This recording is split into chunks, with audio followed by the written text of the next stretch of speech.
السلام عليكم. النهاردة جايين نعمل مقارنة ما بين موبايلين وهنقول المواصفات الكاملة من حيث المميزات والعيوب وكمان سعر الموبايلين. بس خلينا افكرك، لو انت مش مشترك في القناة يا ريت تشترك وتفعل زر الجرس على الكل علشان يوصلك كل فيديو جديد، ويا ريت دعما منكم لينا ما تنسوش اللايك علشان ده بيكون بمثابة حافز لينا اننا نستمر في نشر المزيد من الفيديوهات. شكرا لكم. هنعمل مقارنة ما بين موبايل السامسونج جالاكسي ال A52s وموبايل الاوبو الرينو 6 النسخة ال 5G.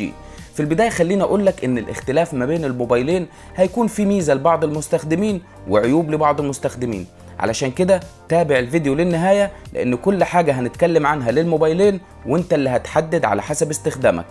هنبدأ الاول من حيث التصميم للموبايلين، وهنبدأ بموبايل ال A52s. تصميم ظهر الموبايل بيجي من البلاستيك من مادة البوليكربونات. وزن الموبايل بيكون 189 جرام مع سمك ونحافة الموبايل اللي بتوصل ل 8.4 مللي. الموبايل بيجي بشهادة الاي بي 67 المقاوم للمياه والغبار، وتقدر توصل بالموبايل لعمق متر تحت المية ولمدة نص ساعة. كمان الموبايل بيدعم تركيب شريحتين اتصال 5G من نوع نانو مع عدم تركيب كارت ميموري زيادة مساحة تخزين. الموبايل بيدعم خاصية ال NFC التقارب التلامسي. لو هنتكلم فعلا عن التصميم لل A52s هيكون نفس التصميم لموبايل السامسونج جالاكسي ال A52 النسخة العادية. من حيث التصميم ما بين الموبايلين مفيهوش اي اختلاف. شركة سامسونج ما غيرتش في موبايل ال A52s اي تصميم او اي اختلاف عن موبايل ال A52 النسخة العادية. وبكده يبقى اتكلمنا عن التصميم لل A52s. هنتكلم دلوقتي عن التصميم لموبايل الاوبو الرينو 6 النسخة ال 5G. تصميم ظهر الموبايل بيجي من البلاستيك من مادة البوليكربونات. التصميم للرينو 6 النسخة ال 5G هيخليك كأنك ماسك موبايل ايفون بالظبط، وده هيكون بسبب الحواف المربعة في الموبايل. وزن الموبايل بيكون 182 جرام مع سمك ونحافة الموبايل اللي بتوصل ل 7.6 مللي، مع وجود الثلاث كاميرات الخلفية في ظهر الموبايل وفلاش الليد. تصميم الظهر هنا بيجي عليه مادة مصنفرة علشان الظهر ما يبصمش معاك انت وماسك الموبايل، مع الحواف الحادة اللي زي ما قلت هتخليك تحس انك ماسك موبايل ايفون. الموبايل بيدعم تركيب شريحتين اتصال 5G ومش بيدعم تركيب كارت ميموري زيادة مساحة تخزين. كده في ميزة موجودة في الموبايل مش موجودة في الموبايل التاني. ال A52s افضل انه بيكون مقاوم للمياه والغبار، وموبايل الاوبو الرينو 6 النسخة ال 5G هيكون افضل من حيث التصميم والمظهر، وكمان المادة المصنفرة في ظهر الموبايل اللي هيخلي الموبايل مش محتاج تركب جراب ظهر علشان يظهر روعة الموبايل. كده يبقى اختيارك هو اللي هيحدد التصميم. لو بتحب الشكل والمظهر هيكون الاوبو الرينو 6 النسخة ال 5G، ولو بتحب ان الموبايل يكون امن معاك لو وقع في مية هيكون السامسونج جالاكسي ال A52s. هنتكلم دلوقتي عن الشاشة للموبايلين، وهنبدأ بال A52s. الشاشة بتيجي من نوع سوبر أموليد بمساحة 6.5 بوصة بجودة فول اتش دي بلس بدقة 1080 في 2400 بكسل بمعدل كثافة بكسلات 405 بكسل لكل بوصة. بيجي على الشاشة طبقة حماية من الجيل الخامس. كمان هنا أفضل ما يميز الشاشة إنها بتيجي بمعدل التحديث ال 120 هرتز. هنا هنلاحظ ال 120 هرتز بشكل واضح أثناء التصفح أو التنقل ما بين الأيقونات. هنا فعلا الشاشة بتقدم لك تجربة عالية جدا من الألوان والسطوع. كمان نسبة السطوع هنا بتوصل معاك ل 800 نتس تحت أشعة الشمس. تقريبا تحت أشعة الشمس هتقدر تشوف المحتوى على الموبايل بالكامل. خلينا أقدر أقول لك هنا إن الشاشة بتكون ضمن أفضل الشاشات الفئة المتوسطة. الشاشة اللي موجودة حاليا مع الكاميرا الأمامية اللي هتكون في ثقب في منتصف الشاشة مع بصمة الموبايل اللي هتكون مدمجة في الشاشة، واللي أداها هيكون متميز جدا ومفهوش أي مشاكل. أما من حيث الشاشة لموبايل الأوبو الرينو 6 النسخة ال 5G، الشاشة بتيجي من نوع أموليد بمساحة 6.43 بوصة بجودة فول اتش دي بلس بدقة 1080 في 2400 بكسل بمعدل كثافة بكسلات 409 بكسل لكل بوصة، مع طبقة الحماية اللي بتكون على الشاشة من الجيل الخامس، مع معدل التحديث اللي بيوصل معاك ل 90 هرتز، ونسبة السطوع اللي بتوصل معاك ل 900 نتس. خلينا اقول لك باختصار الافضلية لمين من حيث الشاشة. هنا موبايل ال A52s هيكون افضل، وده طبعا الشاشة السوبر اموليد اللي هتديك الوان وسطوع ممتاز جدا، وكمان مع معدل التحديث اللي بيوصل معاك ل 120 هرتز واللي هتلاحظه بشكل كبير جدا اثناء التصفح او الانتقال. الالوان والسطوع اللي بتقدمه الشاشة لل A52s بيكون ممتاز جدا، وحتى تحت اشعة الشمس بتقدر تشوف المحتوى بالكامل على الموبايل. فعلا اداء الشاشات لسامسونج بيكون متميز جدا، وبيكون الفارق الوحيد هو الاداء والمعالج، واللي هنتكلم عنه بعد شوية. طبعا الاختلاف ما بين الشاشتين ان شاشة ال A52s بتكون 120 هرتز، وموبايل الاوبو الرينو 6 ال 5G بيكون 90 هرتز. كمان الشاشة للرينو 6 5G بتكون امولود، اما موبايل السامسونج جالاكسي ال A52s بتكون سوبر امولود.